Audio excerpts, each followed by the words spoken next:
Hi friends, നമ്മുടെ YouTube ചാനലിലേക്ക് എല്ലാവർക്കും സ്വാഗതം. അപ്പോൾ ഇന്ന് നമ്മൾ വീഡിയോയുടെ പറയാം, ഇത് ഫോർഡിന്റെ എക്കോ സ്പോർട്ട് ആണ് വണ്ടി. അപ്പോൾ ഇതിന്റെ കസ്റ്റമർ കംപ്ലൈന്റ് എന്ന് വെച്ച് കഴിഞ്ഞാൽ കാർ കൊടുക്കുന്ന സമയത്ത് നല്ല രീതിയിൽ കറുത്ത പുക ബ്ലാക്ക് സ്മോക്ക് വരുന്നുണ്ട്. അപ്പോൾ അതുപോലെ തന്നെ നല്ല രീതിയിൽ ബ്ലാക്ക് സ്മോക്ക് വരുന്നുണ്ട്. അപ്പോൾ സൈലൻസറിന്റെ ഭാഗത്ത് നമ്മൾ തൊടുകയാണെങ്കിൽ ഒരു കറുത്ത പൗഡർ പോലെ ഒരു നമ്മൾ കൈകൊണ്ട് സൈലൻസറിന്റെ ഭാഗത്ത് തൊടുകയാണെങ്കിൽ പൗഡർ പോലെ പൊടി പൊടി പോലുള്ള കറുത്ത പൗഡർ നമുക്ക് കാണാനായിട്ട് സാധിക്കും. അപ്പൊ നമുക്ക് ആ സൈലൻസറിന്റെ ഭാഗം ഒന്ന് നോക്കാം. നമ്മളിപ്പോ ബാക്കിൽ സൈലൻസറിന്റെ ഭാഗത്ത് വന്നിട്ടുണ്ട്.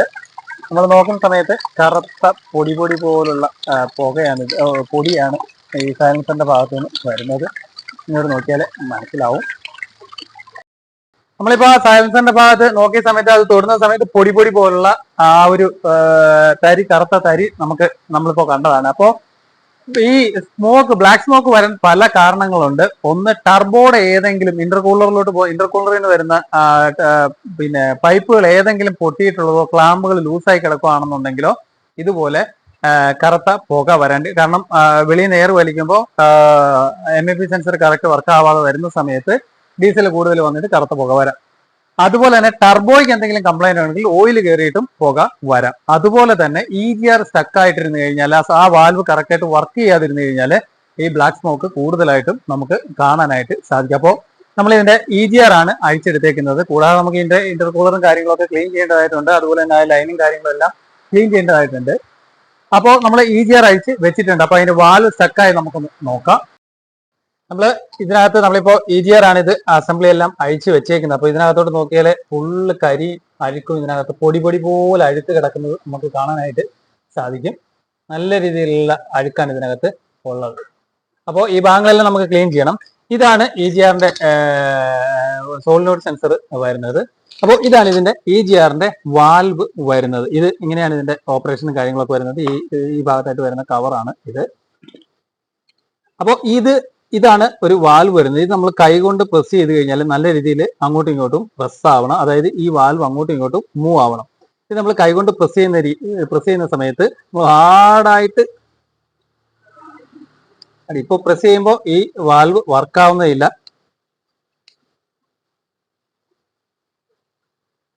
നല്ല രീതിയിൽ പ്രസ് ചെയ്യുമ്പോൾ ചെറുതായിട്ടൊന്ന് വർക്ക് ആവുന്നുണ്ട്, അതുപോലെ തന്നെ സ്റ്റക്ക് ആവുന്നുണ്ട്. അതുകൊണ്ട് ഒറ്റ കയ്യിൽ നമുക്ക് ഇപ്പോൾ ഫ്രീ ആയിട്ടുണ്ട്. മീൻസ് നമ്മളിപ്പോ ഒരു വട്ടം ഞെക്കി കഴിഞ്ഞപ്പോഴത്തേക്ക് ഇവിടുന്ന് ഈ ഒരു കരി ശകല വിളകിയത് കൊണ്ടാണ് ഇതിപ്പോ ഫ്രീ ആയത്. അപ്പോൾ ചില സമയത്ത് നല്ല രീതിയിൽ ഇപ്പൊ ഫുള്ളായിട്ട് നമ്മൾ നല്ല പ്രഷർ കൊടുത്തപ്പോഴത്തേക്ക് ഇത് ഫുള്ളായിട്ട് പോയിട്ടുണ്ട്. പക്ഷെ സ്റ്റക്കായിട്ടാണ് അങ്ങോട്ട് പോകുന്നത്. അതായത് ഞെരുങ്ങിയാണ് ഈ വാൽവ് പോകുന്നത്. അപ്പോൾ ഈ വാൽവ് നമുക്കൊന്ന് ക്ലീൻ ചെയ്തിട്ട് കറക്റ്റായിട്ട് നമ്മൾ പ്രസ് ചെയ്യുമ്പോൾ ഇത് ഇപ്പോൾ സ്റ്റക്കായിട്ട് നിൽക്കുകയാണ്. മീൻസ് ഈ ഒരു ഭാഗത്ത് കൂടെയാണ് ഈ ഒരു വാൽവ് അങ്ങോട്ടും ഇങ്ങോട്ടും പോകുന്നത്. ഇത് ഓപ്പൺ ആക്കി കൊടുക്കുന്നത്. അപ്പോൾ ഈ ഭാഗം നല്ല രീതിയിൽ കാർബൺ കയറി ഇരിക്കുകയാണ്. ഇങ്ങോട്ട് നോക്കിയാൽ മനസ്സിനകത്ത് കാർബൺ കയറി ഇരിക്കുകയാണ്. അപ്പൊ ഇത് നമുക്കൊന്ന് ആദ്യം ക്ലീൻ ചെയ്തിട്ട് ഇതിന്റെ വർക്കിംഗ് ഒന്ന് നോക്കാം.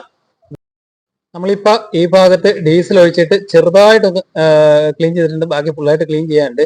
അപ്പൊ ഇനിയിപ്പോ ഇതിന്റെ വർക്കിംഗ് ഒന്ന് നോക്കാം. നമ്മൾ കൈകൊണ്ട് ജസ്റ്റ് ഒന്ന് പ്രസ് ചെയ്യുമ്പോൾ തന്നെ, നമ്മൾ നേരത്തെ എന്തോരം ഫോഴ്സ് കൊടുത്തിട്ടാണ് ഇത് വർക്കായത്. ഇപ്പോൾ ജസ്റ്റ് നമ്മൾ ടച്ച് ചെയ്യുമ്പോൾ തന്നെ ഈ വാൽവ് വർക്ക് ആവുന്നുണ്ട്. അപ്പൊ ഈ വാൽവ് കറക്റ്റായിട്ട് വർക്ക് ചെയ്തില്ല എന്നുണ്ടെങ്കിൽ നല്ല ബ്ലാക്ക് ഈ ഭാഗത്തുള്ള ഇതിനകത്ത് ഇങ്ങനെ തള്ളി പിടിച്ചിട്ട് ഈ ഭാഗത്തെ കരിയും കാര്യങ്ങളൊക്കെ എടുത്ത് കളയാനുണ്ട്. അതുപോലെ ഇതിനകത്തെ ബാക്കിയുള്ള കാർബൺ, അതുപോലെ ഇതിന്റെ ചുറ്റുമുള്ള കാർബൺ. കാരണം ഇത് ഫുള്ളായിട്ട് ക്ലോസ് ആവായിട്ടിരുന്നു കഴിഞ്ഞാലും പുകയുടെ പ്രശ്നങ്ങളുണ്ടാവും. അപ്പോൾ ഈ വാൽവ് കറക്റ്റ് ക്ലോസിങ് വരുന്ന ഭാഗത്ത്, അതായത് പ്രസ് ചെയ്ത് പിടിച്ചിട്ട് ഈ ഭാഗത്തെ കരി, ഇതിനുള്ളിലിരിക്കുന്ന കരിയും കാര്യങ്ങളൊക്കെ എടുത്ത് കളയേണ്ടതായിട്ടുണ്ട്. ഇങ്ങോട്ട് നോക്കിയാൽ മനസ്സിലാവും. ഇപ്പൊ എന്ത് സിമ്പിൾ ആയിട്ടാണ് ഇത് വർക്ക് ചെയ്യുന്നത്. നേരത്തെ നമ്മൾ പ്രസ് ചെയ്യുന്ന സമയത്ത് ഭയങ്കരമായിട്ട് സ്റ്റക്കായിട്ടിരിക്കും. മീൻസ് സ്റ്റക്കായിട്ടിരിക്കുന്നത് ഇതിനുള്ളിൽ കാർബൺ നല്ല രീതിയിൽ കയറി കഴിയുമ്പോഴത്തേക്ക് ഇത് അങ്ങോട്ടും ഇങ്ങോട്ടും ഇതിന്റെ ഇടയ്ക്കൊന്ന് വർക്ക് ചെയ്യാത്ത ഒരു അവസ്ഥ വരും. അങ്ങനെ വന്നു കഴിഞ്ഞാലാണ് നമുക്ക് ഈ ഒരു സ്റ്റക്ക് ഉണ്ടാവുന്നത്. EGR സ്റ്റക്കായിട്ടിരിക്കും. അതുപോലെ തന്നെ വണ്ടിക്ക് വലിവ് കുറവും നല്ല രീതിയിൽ ഉണ്ടാവും. അതുപോലെ തന്നെ പുകയും നല്ല രീതിയിൽ വരും. ഇനിയിപ്പോ നമുക്കിത് ഫുള്ളായിട്ട് ഇപ്പൊ നല്ല ഫ്രീ ആയിട്ടുണ്ട്. ഇനി ഈ ഫ്രീ പോരാ, എന്നാലും നല്ല രീതിയിൽ നമുക്ക് ഫ്രീ ആക്കി എടുക്കേണ്ടതായിട്ടുണ്ട്. ഇപ്പൊ നല്ല രീതിയിൽ ജസ്റ്റ് ഒന്ന് പ്രസ് ചെയ്യുമ്പോൾ തന്നെ ഇത് വർക്ക് ആവുന്നുണ്ട്. അപ്പൊ ഇനി ബാക്കിയുള്ള ക്ലീനിങ് കാര്യങ്ങൾ, അതുപോലെ തന്നെ ഇതിനുള്ളിലുള്ളത് ഇതിന്റെ പാർട്ടും കാര്യങ്ങളെല്ലാം നമുക്ക് ക്ലീൻ ചെയ്യേണ്ടതായിട്ടുണ്ട്.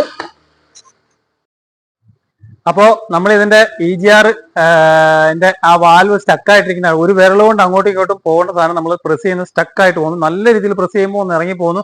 പിന്നെ ഞെരുങ്ങിയാണ് പോകുന്നത്. അത് സ്മൂത്ത് ആയിട്ട് അങ്ങോട്ടും ഇങ്ങോട്ടും വാൽവ് വർക്കണം. മീൻസ് ആ കാർബൺ എല്ലാം കൂടെ കയറിയിട്ട് ഇതിന്റെ ഓരോ 40,000 കിലോമീറ്റർ അല്ലെങ്കിൽ മാക്സിമം പോയ 50,000 കിലോമീറ്റർ എങ്കിലും ഓടുമ്പോൾ നമുക്ക് EGR-ഉം ഇന്റർകൂളറും കാര്യങ്ങളൊക്കെ അഴിച്ച് ക്ലീൻ ചെയ്യേണ്ടത് അത്യാവശ്യം തന്നെയാണ്. വണ്ടിയുടെ പെർഫോമൻസും കാര്യങ്ങളും ഒക്കെ കിട്ടണമെന്നുണ്ടെങ്കിൽ ഇതിനെ സംബന്ധിച്ചിടത്തോളം പുക അതുപോലെ തന്നെ വലിവൂറായിരുന്നു ഈ വണ്ടിയുടെ കംപ്ലൈന്റ്. നമ്മൾ ആ EGR വാൽവ് അഴിച്ചു നോക്കിയപ്പോൾ ഫുള്ളായിട്ട് സ്റ്റക്കായി. ഇപ്പോൾ കുറച്ച് ഡീസൽ അങ്ങോട്ട് ചെന്നിട്ട് ആദ്യത്തെ കുറച്ച് കാർബൺ എടുത്ത് കളഞ്ഞപ്പോൾ തന്നത്തേക്ക് നല്ല രീതിയിൽ സ്മൂത്ത് ആയിട്ട് ആ വാൽവ് വർക്ക് ചെയ്യാൻ തുടങ്ങിയിട്ടുണ്ട്. ഇനി ഇതുപോലെയല്ല, നല്ല രീതിയിൽ തന്നെ നമുക്കത് ഇനി ക്ലീൻ ചെയ്ത് എടുക്കേണ്ടതായിട്ടുണ്ട്. അപ്പോൾ ഈ പുകയും അതുപോലെ തന്നെ വലിവ് കുറവും ഉണ്ടെങ്കിൽ കുറെ കാര്യങ്ങൾ ശ്രദ്ധിക്കേണ്ടതായിട്ടുണ്ട്. ടർബോയുടെ കാര്യങ്ങൾ നോക്കണം. അതുപോലെ തന്നെ ടർബോയുടെ ഹോസുകൾ ഏതെങ്കിലും പൊട്ടിയിട്ടുണ്ടോ നോക്കണം. ഡീസൽ നോസിൽ എന്തെങ്കിലും കംപ്ലൈന്റ് ഉണ്ടെങ്കിലും ഇതുപോലെ തന്നെ പുക വരാം. പമ്പിന് കംപ്ലൈന്റ് ഉണ്ടെങ്കിൽ, പക്ഷെ പമ്പിന് നോസിലും വരികയാണെങ്കിൽ ഒരു ചെറിയ രീതിയിലുള്ള മിസ്സിങ്, അതുപോലെ തന്നെ സ്റ്റാർട്ടിങ് ഡിലേ ഒക്കെ പമ്പിന് നോസിലും ആണെന്നുണ്ടെങ്കിൽ വരും. അപ്പൊ ഇത് കൂടുതലായിട്ടും ഈ ഒരു കംപ്ലൈന്റ് വന്നേക്കുന്നത് ഈ വണ്ടിയെ സംബന്ധിച്ചോളം നോക്കുമ്പോൾ ഇതിന്റെ EGR വാൽവ് സ്റ്റക്കായിട്ട് ഇരിക്കുകയായിരുന്നു. നമ്മളിപ്പോൾ അത് ഫ്രീ ആക്കി എടുത്തിട്ടുണ്ട്. ഇനി ഫുള്ളായിട്ട് ക്ലീൻ ചെയ്യണം. അതുപോലെ തന്നെ ഇതിന്റെ കാറ്റലിക് കൺവെർട്ടർ വെച്ച് ക്ലീൻ ചെയ്യേണ്ടതായിട്ട് ഉണ്ട്.